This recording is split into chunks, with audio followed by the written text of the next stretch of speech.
حضرت مالک بن دینار 400 سال پہلے لکھتے، کہتے میں طواف کعبہ کر رہا تھا، کوئی وظیفہ پڑھتا، کوئی وظیفہ پڑھتا، ایک نوجوان دیکھا ہر چکر پہ درود شریف ہی پڑھ رہا، ہر چکر پہ درود و سلام، ہر چکر پہ درود و سلام۔ فرماتے میں نے بازو تھاما، اس کے 7 چکر پورے ہوئے تو میں نے نکال لیا، میں نے کہا تجھے اور کچھ نہیں آتا؟ کہنے لگا الحمدللہ، الحمد سے لے کر بناس تک سارا قرآن یاد ہے، تو پوچھ کیا پوچھنا چاہتا ہے؟ تو میں نے کہا تو ہر چکر پہ درود کیوں پڑھتا ہے؟ تو کہنے لگا جس سے کچھ ملے وہی کام کرنا ہے نا، اپنا نفع دیکھ کے چلنا ہے نا۔ تو میں نے کہا نفع کیا ہے؟ کہنے لگا آپ کو کیوں بتاؤں؟ تو میں نے کہا مجھے جانتے ہو میں مالک بن دینار ہوں۔ کہنے لگا حضور آپ نہ پوچھتے تو بتاتا نا، میں اپنے والد کے ساتھ حج کرنے آ رہا تھا، رستے میں پردیس میں پوزیشن خراب ہو گئی، ابا جی بیمار ہو گئے، مغرب کی نماز کے بعد اچانک ان کی طبیعت بگڑی اور وہ انتقال کر گئے، ایک میں ایک میرے والد، تیسرا شخص کوئی نہیں۔ کہتے ہیں بڑا پریشان، ایک میرے پاس لالٹین، ایک دیا، ایک روشنی کا بندوبست ابا جی کے چہرے کے قریب کیا تو چہرہ کالا سیاہ ہو گیا، رات بھی اندھیری، جنگل کا زمانہ، شالا پردیسی کوئی نہ تھی وے کخ جنا تو پارے۔ کہتے ہیں رستہ بڑی پریشانی، جب میرا کوئی بس نہ چلا تو ایک درخت کے ساتھ ٹیک لگا کے بیٹھ گیا، رونے لگا یا اللہ کو مہربانی کر۔ کہتے نظر نیچے تھی تو خوشبو آنے لگ گئی، خوشبو مہکی، ذرا میں نے آنکھ کھلی تو میں نے ایک نور چمکتا دیکھا۔ کہتے ہیں میرے قریب سے کچھ لوگ گزرے، لگا یوں کہ یہ زمین کے باسی نہیں، یہ دنیا کے رہنے والے نہیں۔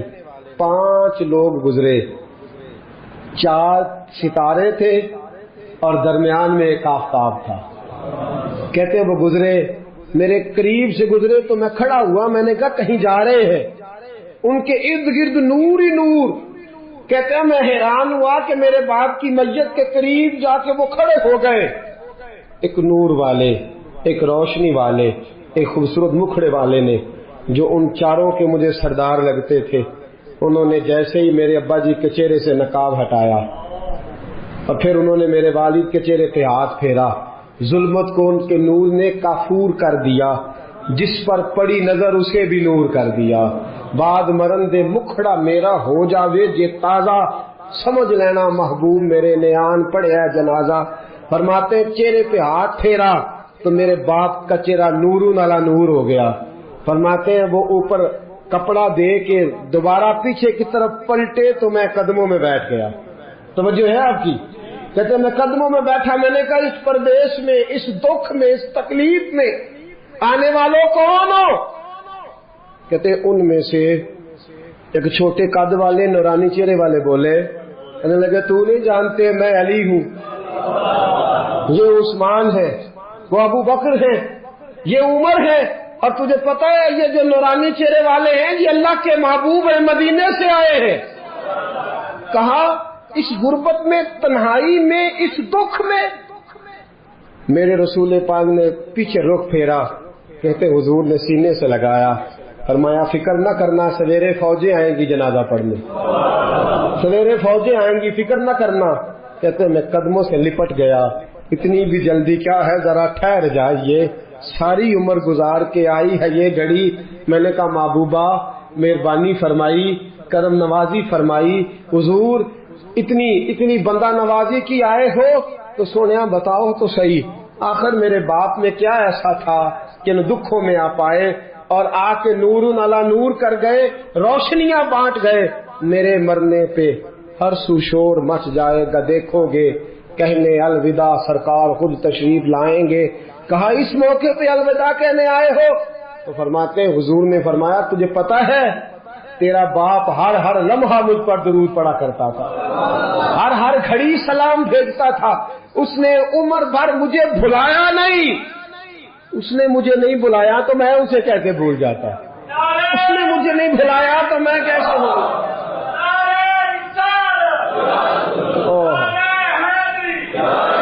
وہ شخص کہنے لگا بس صبح میں نے دیکھا کہ فوجوں کی فوجیں آئیں، فوجوں کی فوجیں آئیں، میرے والد کا جنازہ اٹھا تو خوشبوئیں پھیل گئیں، حضرت مالک بن دینار سے کہنے لگا کچھ تو سن سن کے پڑھتے ہیں، میں تجربہ کر کے درود پڑھ رہا ہوں، میں تجربے کے ساتھ پڑھ رہا ہوں اور میری نفس نفس درود پڑھتی ہے، میرا ایک ایک سانس درود پڑتا ہے، میری زندگی درود پڑتی ہے۔ اور کہا مالک مجھے امید ہے کہ میں مر جاؤں گا تو میری قبر سے بھی درود و سلام کی صدائیں آئیں گی، میں وہ سنی ہوں جمیل قادری مرنے کے بعد میرا لاشا بھی کہے گا صلاۃ و سلام، نبی کریم پر درود پڑھنا۔ یہ جو ہماری محفل ہوتی ہیں، مجالس ہوتی ہیں، یہ ساری محبت کو عروج دینے کے لیے ہوتی ہیں، یہ ساری چیزیں توانائی پیدا کرنے کے لیے ہوتی ہیں، روحانی قوت پیدا ہوتی ہے۔ محبت جو ہوتی ہے نا، محبت، میرے نبی پاک علیہ السلام نے فرمایا جو مجھ پر ایک بار درود پڑے گا اللہ 10 رحمتیں نازل فرمائے گا۔ خوشی ہوئی ہے نا آپ کو؟ اللہ تعالیٰ آپ کو خوش رکھے، آمین کہنا۔ اللہ کرے آپ چمک جایا کریں ایسی باتوں سے۔ جو موضوع میں نے چھیڑا ہے نا اس موضوع میں تو کھل جاتا ہے بندہ۔ کہا نبی پاک علیہ السلام نے فرمایا جو ایک بار درود پڑھے اللہ 10 رحمتوں کا نزول فرماتا ہے، 10 گناہ معاف فرماتا ہے، 10 درجے بلند کرتا ہے۔ ایک حدیث میں فرمایا جو 10 بار پڑھے گا اللہ 100 رحمت نازل کرے گا، جو 100 بار پڑھے گا اللہ 1000 رحمت نازل فرمائے گا، اور ایک جگہ فرمایا جو 1000 بار پڑھے گا نا اللہ اس کی پیشانی پہ لکھ دے گا کہ یہ بندہ نفاق سے بھی بری ہے اور دوزخ کی آگ سے بھی بری ہے۔ یہ سارا ثواب گنوایا، یہ سارا درود پاک کا یہ ثواب گنوایا حضور نے۔ فرمایا درود پڑھو گے قیامت میں روشنی ملے گی، درود پڑھو گے قیامت کے اندھیروں میں تمہیں نور ملے گا، ثواب گنوائے۔ ایک حدیث میں کیا لفظ ہے؟ ایک بار پڑھو 10 بار پڑھو 100، یہ ثواب ہے۔ اور ایک حدیث میں کیا فرمایا؟ فرمایا اسمعوا صلاۃ اہل محبتی، ہاں اگر تو محبت سے پڑھے گا تو حضور اس کا کیا ثواب ہے؟ فرمایا اس کا ثواب یہ ہے کہ تو پڑھے گا اور تیرا رسول اپنے کانوں سے تیرا درود سنے گا۔ آج بڑے وظیفے درود و سلام کا بڑا ذکر ہوتا ہے، لیکن میں دیکھتا ہوں اس کے خلوص سے ہمارا مزاج خالی ہوتا جا رہا ہے، خالی ہوتا جا رہا ہے ہماری طبیعت۔ بہت کم لوگ ہیں جو کہتے ہو میں 1,00,000 روز پڑھتا ہوں، 2,000 50,000 20,000، یہ مزاج ہی ہم نے چھوڑ دیا ہے۔ نبی کریم سے محبت کا پہلا درجہ درود و سلام ہے۔ اگر آپ درود و سلام نہیں پڑھتے تو ناقص ہے محبت۔ بھائی کیسا تجھے پیار ہے کہ تو محبت کے ساتھ درود و سلام بھی نہیں پڑھتا؟ تو کم از کم ایک دن میں 500 بار ضرور پڑھا کریں۔ پڑھیں گے انشاءاللہ؟ فجر کے بعد کتنا پڑھنا ہے؟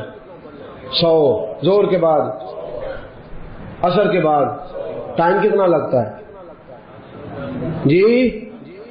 10 منٹ، کل کتنے ہو گئے؟ 50 منٹ بس۔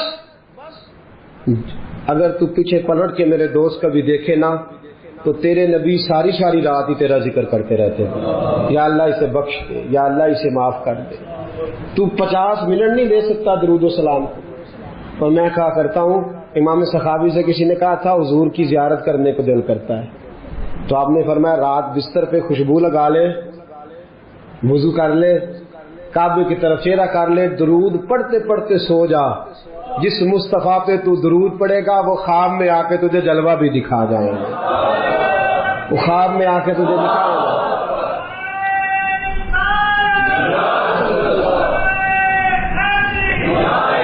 علامہ اسماعیل حقی نے تفسیر روح البیان میں لکھا ہے قیامت کا دن غیبہ غیبی کا عالم نفسا نفسی پکارا جا رہا ہے، اعمال کھلنے لگ گئے۔ ایک بندہ ہے، گناہ گار ہے، خطا کار ہے، اسی اشعار ہے، بھول گیا، خطائیں ہو گئی، ایمان سلامت لے کے گیا، آیا کرتا تھا مسجد، لیکن کسی گناہ میں بھی الجھ جاتا تھا۔ ہوا یہ کہ معاملہ اتنا بگڑا کہ گناہ زیادہ ہو گئے، نیکیاں کم پڑ گئیں، اعمال کھلنے لگے تو یہ کانپنے لگا۔ نتیجہ یہ نکلا کہ تو فیل ہو گیا ہے۔ فرشتوں نے تھاما، گھسیٹ کر جہنم کی طرف لے جانے لگے۔ حضرت آدم کی نظر پڑ گئی، باپ ہے نا ساری مخلوق کے، باپ کو تکلیف ہوتی ہے، نظر پڑی۔ حضرت آدم علیہ السلام اس کی طرف نہیں گئے، دوڑے واپس آئے، کہنے لگے یا محمد صلی اللہ، ہر نظر کانپ اٹھے گی محشر کے دن خوف سے، ہر کلیجہ دہل جائے گا، اوڑھ کر کالی کملی وہ آ جائیں گے، سارے محشر کا نقشہ بدل جائے گا۔ کہا یا محمد صلی اللہ، حضور نے کہا اے کل انسانیت کے بعد کیا ہوا؟ اب وہ دیکھتے ہو آپ کے غلام کو فرشتے گھسیٹ کے لے جا رہے ہیں. جناب آدم بھی جانتے ہیں کہ مصطفیٰ کو کہہ دیا تو حضور دوڑیں گے. حضرت علامہ اسماعیل حقی نے لکھا ہے کہ نبی کریم بھاگتے ہوئے تشریف لے جائیں گے. فرشتوں سے پوچھیں گے کہاں لے جا رہے ہیں؟ دوستو توجہ کرنا ذرا میری بات پہ. دکھوں میں جو شخص خالی تسلی دے دے اس کی بھی بڑی بات ہوتی ہے. اور اس عالم میں جو بھاگ کے جا کے بچا لے دوزخ کے دروازے، کہاں لے جا رہے ہو؟ فرشتے کہتے ہیں محبوب اس کے گناہ زیادہ نکلے، نیکیاں تھوڑی ہیں، اعمال تلے ہیں. حضور فرماتے ہیں واپس لاؤ نا، واپس لاؤ نا. واپس لائے، میزان لگ گیا. محبوب نے فرمایا میرے سامنے تولو. جب تلنے لگے باقی ساری نیکیاں کرامن کاتبین نے لکھی ہیں. درود والی پرچیاں حضور نے سنبھال کے رکھی ہوئی ہیں. باقی نیکیاں کرامن کاتبین کے دفتروں میں ہیں. درود و سلام کی پرچیاں اور رکے میرے مصطفیٰ نے سنبھال کے رکھے ہیں.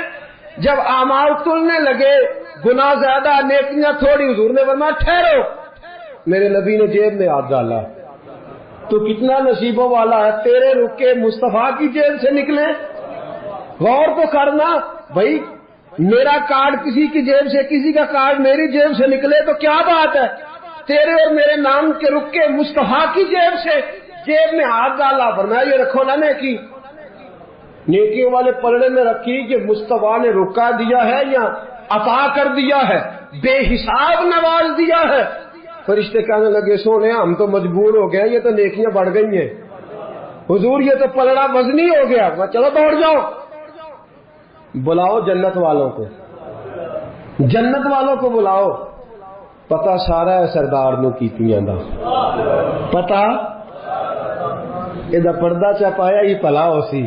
پتا سارا ہے سردار نو کیتیاں دا. قدموں میں بیٹھ گیا، پیر پکڑ لی، کہا سونے میرے تو عمل ہی نہیں. پتا سارا جو حضور میرے تو عمل ہی نہیں، تو یہ رکا کدھر سے آیا؟ حضور نے فرمایا فلاں مجلس میں تو بیٹھا تھا، فلاں محفل میں تو بیٹھا تھا، تو نے میرا نام سنا، تو نے میرا ذکر سنا، تو نے میرا تذکرہ سنا، تو تو نے پیار سے درود پڑھا. اسمعوا صلاۃ لاہل المحبہ، جو محبت سے پڑھے میں سن لیتا ہوں. میں نے تیرا سنبھال کے رکھا تھا، تیرے کام آ گیا. دوستو دنیا کی مہمات میں تو بندہ بچ ہی جاتا ہے، پھنسے گا قیامت کے دن اور بچے گا درود پڑھنے والا، حضور پر سلام پڑھنے والا، جس کی عادی ہوگی زبان درود و سلام کی. امام شافعی انتقال کر گئے. شاگرد نے خواب دیکھی، کہا حضرت جی کیا بنا؟ کہنے لگے خدا نے مجھے سجا سوار کے جنت میں بھیجا. کس طرح سجا؟ کہا حضور بھیجنا تو تھا، آپ محدث سے بہت بڑے فقہ کے امام سے، کیا بات تھی؟ کہنے لگے اس لیے نہیں، بات کوئی اور ہے. کہا حضور کیا؟ فرمانے لگے ایک دن میں کوئی کام کر رہا تھا، کوئی حدیث لکھ رہا تھا، باقی تو میں نے جلدی جلدی لکھ لیا، اور جب آیا نا نبی پاک کا نام مبارک، تو امام شافعی کہتے ہیں میں نے جتنی میری صلاحیت تھی میں نے پیار سے لکھا، پھر آگے میں نے پیار سے درود لکھا. میں نے قلم کو روکا، اتنا وقت پورے صفحے پہ نہیں لگا جتنا وہ حضور کے نام اور درود پہ لکھا. کہتے ہیں بس میں نے پیار سے لکھا تھا، پیارے رب کو پیارا لگ گیا. میں مرا، آنکھ کھلی، رب کریم نے فرمایا اس کو سجاؤ، جنت کا لباس پہلے پہناؤ، اس کے سر پہ امامہ رکھو، خوشبو لگاؤ، جنت میں لے جاؤ. یا اللہ یہ ساری نعمتیں. فرمایا دنیا میں تو مصطفیٰ کا درود سجاتا رہا ہے، تو حضور کا درود سجاتا رہا ہے، میں نے آج تجھے سجانے کا فیصلہ کر لیا ہے. مناظرے سب سے زیادہ درود و سلام پہ ہوتے اور ہم کرتے ہیں، لیکن میں اکثر ساتھیوں سے کہتا ہوں اسی ان سے مناظرے ہی کرنے ہیں. عمل اگر میں کبھی اپنے اجتماع سے پوچھ لوں نا اہل سنت والوں سے کہ تسی آندے ہو جی اسی تے درود والے آتے پڑھ دے کہ نہ ہو، کوئی نہیں. یاد رکھو بحثوں سے انقلاب نہیں آتا، عمل سے آتا ہے. آپ کا کوئی درود پڑھنا دیکھے گا تو مجھے آپ لڑائی کر کے درود پڑھوانا چاہتے ہیں، کوئی نہیں پڑھتا. اگر آپ کا درود پڑھنا کوئی پیار سے، خلوص سے، محبت سے، ناراض تو نہیں ہو جائیں گے؟ ایک بات کر دوں جی، اپنے خلاف کر لگا کر دوں. ایک شخص میرے پاس آ گئے، کہنے لگے جی ہماری گلی میں نا سویرے اٹھ کے ایک بندہ ہے، وہ کہتا ہے 111 باری سپیکر میں درود پڑھنا ہے تہجد کے وقت، پڑھنا چاہیے اسے؟ میں نے کہا نہیں پڑھنا چاہیے، اس لیے کہ اللہ کے نبی کریم صلی اللہ علیہ وسلم نے منع فرمایا ہے کسی کو تکلیف دینے سے. قرآن بلند آواز سے پڑھنا منع ہے جب کسی کو تکلیف ہوتی ہو. تو لوگ سوئے ہوئے ہیں، ایک آدھ 2-4 بار تو ٹھیک ہے، اب 111 بار ہی شروع کر دیا ہے. وہ شخص میرے پاس آ گیا، کہنے لگا کہ واقعی سنی ہوں. میں نے کہا یار یہ سنی نہ سنی ہونے کا تو نے کون سا رزلٹ نکالا ہے؟ کہتے سن درود ڈاک چھڑے. میں کہا تم ہی آنا مسیطے چلیے، 10 بغیر سپیکر تو کنا پڑھنا ہے، ناراض تو نہیں ہو جائیں گے آپ؟ میں کہا کلے ہاں اسی 2 میں کسی کو قسم لینی نہیں چاہیے، پر دیانتداری نہ دسی کنا پڑھنا ہے. کہندا وہی پڑھنا جڑا سپیکر وچ پڑھنا. تو میں کہا پھر اللہ کو ڈرو. کیا دیکھیں نا کیا معاملہ ہے کہ کدھر جا رہے ہیں بھائی. میرے آج سپیکر آئے تو میں کہا جھوم کے پڑھو، تو سارے پڑھو، تو اچھی پڑھو، تو بڑھ تک پڑھو، اور اپنی باری آئے تو. اب میں ایک حوالہ دے دوں، بات ختم کروں. نبی کریم کی خدمت میں عرض کیا گیا یا رسول اللہ یہ بندہ لمبی نماز پڑھاتا ہے. حضور نے بلایا، فرمایا کیوں لمبی پڑھاتا ہے؟ کہا حضور مجھے مزہ آتا ہے. فرمایا لمبی پڑھنی ہو تو اکیلے پڑھنا، لوگوں کو پڑھا تو مختصر پڑھا، بچے بھی ہوتے ہیں، بوڑھے بھی ہوتے ہیں، بیمار بھی ہوتے ہیں. ہم لوگوں نے جو طریقہ درود و سلام السلام علیک ایھا النبی والصلاۃ والسلام علیک یا رسول صلی اللہ علیہ، جو آپ کا دل کرتا پڑھے، لیکن کو دکھا کے پڑھنا، بتلا کے پڑھنا، کسی شخص کو چڑھا کے پڑھنا ضروری ہے؟ درود تو ہم جب پڑھتے ہیں تو پتہ کسے دکھا کے پڑھتے؟ مدینے والے محبوب کو، رسول پاک کو دکھا کے پڑھو، حضور کو سنا کے پڑھو، نبی پاک کی طرف توجہ کر کے پڑھو. اختلاف درود پہ تو لڑائی نہیں نہ ہونی چاہیے، یہاں تو نہیں نہ ہونی چاہیے. تو ساتھیو درود و سلام جم کے پڑھیں، اتنا پڑھے. 3 فائدے ہیں درود پڑھنے کے جو میرے حضرت صاحب نے مجھے بتائے، میں آپ کو بتا دیتا ہوں، بات ختم کرتا ہوں. یاد رکھیں گے آپ انشاءاللہ؟ کتنے فائدے؟ میرے حضرت فرماتے ہیں درود و سلام پڑھنے والے کی زبان میٹھی ہو جاتی ہے. کک سوادنی مشری اندر کھنڈا می چک ڈٹیاں، اینا ساریاں گلاں نالو گلاں سجن دیاں میٹھیاں. درود پڑھنے والے کی زبان فرماتے ہیں دل نرم ہو جاتا ہے. یہ میرے صاحب نے مجھے بتایا، دل اور روح پاک ہو جاتی ہے. یہ رسول اللہ کا کرم ہے کہ اللہ نے ہمیں ان کی امت میں پیدا فرمایا ہے. یہ کرم ہے، نبی پاک کا صدقہ ہے. تو حضور کے احسانات تقاضا کرتے ہیں کہ نبی پاک صلی اللہ علیہ وسلم پر زیادہ سے زیادہ درود و سلام پڑھا جائے. پھر درود و سلام اللہ کی رضا بھی ہے. اللہ چاہتا ہے کہ میرے بندے میرے نبی پر درود پڑھے. درود و سلام نبی پاک صلی اللہ تعالی علیہ وآلہ وسلم پر اللہ کی رضا بھی ہے، اور خود نبی پاک کی بھی رضا ہے کہ لوگ ان پر درود پڑھیں. یہ جو سورہ احزاب کی آیت ہے نا، ان اللہ و ملائکتہ یصلون علی النبی، یہ اس کا شان نزول ذرا دیکھیے گا کیا ہے. پہلے تو لوگ مقابلہ کرتے رہے حضور علیہ السلام کے ساتھ، فکری مقابلہ جاری رہا. فکری وہ کہتے تھے نہیں ایک خدا کیسے نظام چلا سکتا ہے، معاذ اللہ ممکن ہی نہیں، زیادہ لوگوں کی ضرورت ہے، بت یہ وہ باتیں ہوتی تھی. پھر جب فکری اور علمی جگہ پہ ناکام ہو گئے تو پھر انہوں نے تلوار کی جنگ لڑنی شروع کر دی. بدر میں تلواریں لے کے آ گئے، احد میں تلواریں لے کے آ گئے. جب وہاں بھی ناکام ہوئے تو شخصی اعتراض، جب کوئی بندہ کسی شخص کی قوت کا، طاقت کا، علم کا جواب نہیں نہ دے سکتا، پھر وہ شخصی اعتراض کرتا ہے کہ انجدہ ہے تو بندہ ہی نہیں ٹھیک. اب یہ کیا ہے؟ شخصی اعتراض وہ لوگ کرتے ہیں جو بڑے نچلے طبقے کے لوگ ہوتے ہیں، چھوٹے ذہن کے لوگ. کسی کی ذات پر اعتراض کرنا، اس کی شخصیت کو مورد الزام ٹھہرانا، یہ چھوٹے لوگوں کی بات ہے. چھوٹے لوگوں جب کسی شخص کو آپ چھوٹی بات کرتے دیکھیں نا تو سمجھے خود ہی بڑا چھوٹا ہے. جو بڑی بات کرنے والا ہوتا ہے وہ بندہ بڑا ہوتا ہے.